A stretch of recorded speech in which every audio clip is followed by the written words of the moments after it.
आपने बरगद के वृक्ष को देखा है, जितना विशाल उतना दृढ़। पतझड़ में वो सूख जाते हैं परंतु दुर्बल नहीं होते, टूट कर गिरते नहीं। और उसके विपरीत दलदल में उपजे वृक्षों को देखें, वो दिखने में तो हरे भरे होते हैं परंतु इतने दुर्बल होते हैं कि जलधारा के हल्के से वेग से वो गिर जाते हैं। परंतु ऐसा क्यों होता है? इसका कारण है जड़ें। जिसकी जड़ें दृढ़ भूमि में है वो हर चक्रवात, हर अफवाह को सह लेता है। जो दलदल में है वो स्वयं की जड़ों को दुर्बल बना लेता है। कुछ ऐसा ही मनुष्य भी होता है, जो अधर्म, कुकर्म, असत्य की धरा पर उपजा है। वो कठिन समय की एक मार भी नहीं सह पाता। और जो मनुष्य सत्य और धर्म की धरा पर उपजा है वो हर समस्या से जूझ कर आगे निकल जाता है और सफल हो जाता है। अब आप पर निर्भर करता है कि आप क्या बनना चाहते हैं। हमारे जीवन में मित्र और शत्रु बड़ा ही महत्व रखते हैं। यदि गंभीरता से सोचा जाए तो ऐसा कोई क्षण नहीं जब हम अपने मित्रों के बारे में ना सोचते हों या फिर शत्रुओं के बारे में। हमारा हर कार्य या तो हमारे मित्रों के हित के लिए होता है या फिर हमारे शत्रुओं के अहित के लिए। हम हर स्थान या तो अपने मित्रों के साथ होते हैं या फिर अपने शत्रुओं के साथ। कोई नहीं चाहता कि उनका शत्रु प्रसन्न रहे। संसार में हर कोई अपने शत्रु को नष्ट कर देना चाहता है और ऐसा करने के लिए वो हर संभव प्रयास करता है। उसे आर्थिक, मानसिक और शारीरिक हानि पहुंचाने का प्रयास करता है।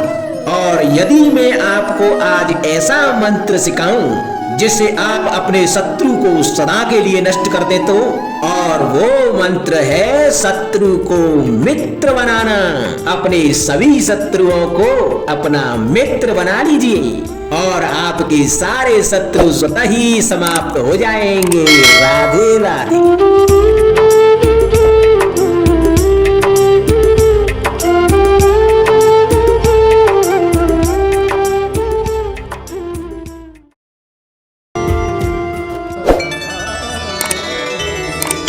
संगति या साथ, मित्र और साथी मनुष्य के व्यक्तित्व के लिए सबसे महत्वपूर्ण होते हैं। अब आप कहेंगे कि ये कैसे? मनुष्य अवश्य अपने व्यक्तित्व के लिए उत्तरदायी होता है परंतु मनुष्य संगति में ना चाहते हुए भी उसका व्यक्तित्व संगत की भांति हो जाता है। इन पात्रों को देख रहे हैं आप? मध्य में जल रखा है, इसमें दूध और इसमें मलिन कीचड़ रखा है। यदि मैं इस जल को दूध में मिलाता हूं तो यह जल दूध बन जाता है और यदि इसी जल को इस मलिन कीचड़ में मिलाता हूं तो यह जल या मलिन कीचड़ में परिवर्तित हो जाता है। हाँ, ऐसी कोई युक्ति नहीं कि जल बिना घुले मिले दूध या कीचड़ में अपना अस्तित्व बनाए रखे या इनसे अलग बना रहे। और ठीक ऐसा ही मनुष्य के जीवन में भी होता है कि यदि एक गुणहीन व्यक्ति गुणवानों की संगत में बैठे तो उसे भी गुणवान समझा जाता है, सम्मान का पात्र समझा जाता है। और यदि एक गुणवान व्यक्ति गुणहीनों की संगत में बैठे तो उसे भी तिरस्कार मिलता है। इसलिए अपने जीवन में संगति सोच समझकर सावधानी से चुनिएगा। कभी खेत में किसी किसान को खेती करते देखा है? वो उसे सींचता है, जोतता है, पशु पंछियों से खेत की फसल की रक्षा करता है। परंतु एक बात का वो सबसे विशेष ध्यान रखता है कि कहीं खेत में खरपतवार न उग जाए, क्योंकि एक खरपतवार का लान खेत की सारी फसल को नष्ट कर सकता है। ठीक उसी प्रकार यदि वंश की कोई संतान खोटी निकल जाती है तो वह समूचे वंश का सर्वनाश कर देती है।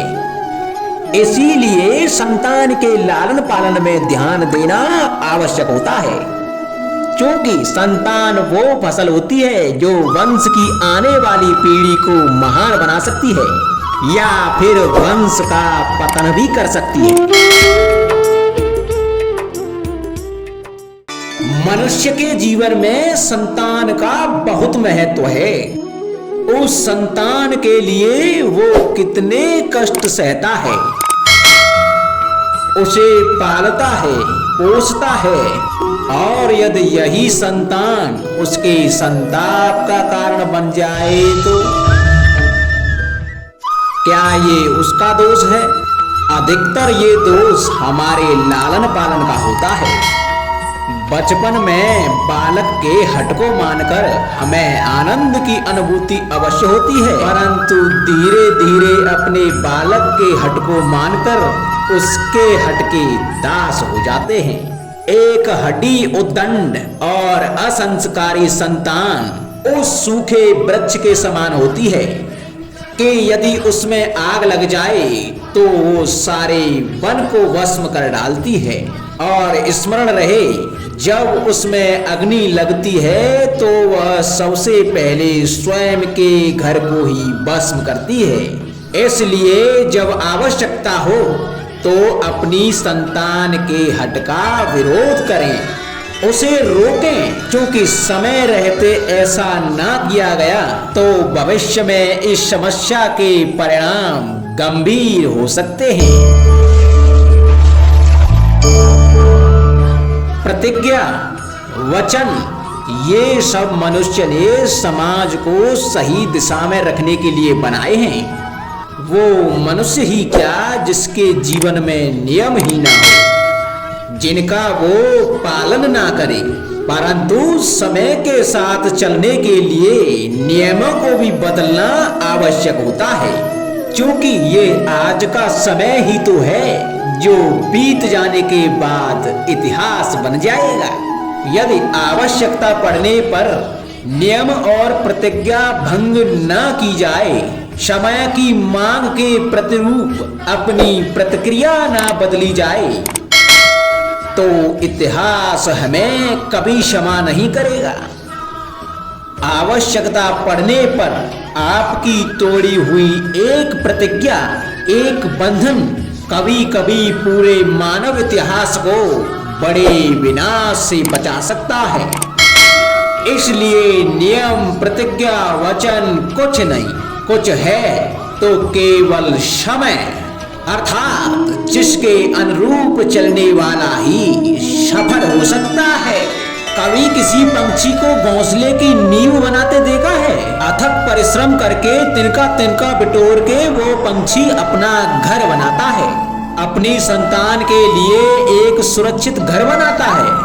और कहीं से तीव्र आंधी आती है, बारिश आती है और उसका घर तिनका तिनका करके बिखर जाता है। फिर वो पंछी रोता नहीं, ना ही विलाप करता है, वो बिना विलंब करे फिर से अपना घोंसला बनाना प्रारंभ कर देता है और सफलता पाता है। फिर हम क्यों छोटी छोटी असफलता से भयभीत होकर परिश्रम करना छोड़ देते हैं? एक बात सदा स्मरण रखना, हर वृक्ष कुल्हाड़ी की एक मार से नीचे नहीं गिरता, हर चट्टान घन के एक प्रहार से नहीं टूटती। सफलता पाने के लिए अनावृत परिश्रम करना मात्र एक मार्ग है। स्वीकरण, सत्य का स्वीकरण मनुष्य के लिए बहुत ही महत्वपूर्ण है। जब तक मनुष्य सत्य को स्वीकार नहीं करता, तब तक उसे असत्य से लड़ने की शक्ति प्राप्त नहीं होती। जब आप भोजन करते हैं तो क्या होता है? आपका पेट स्वीकारता है कि वो भर चुका है और आप भोजन करना बंद कर देते हैं। जब आपको निद्रा आती है तो क्या होता है?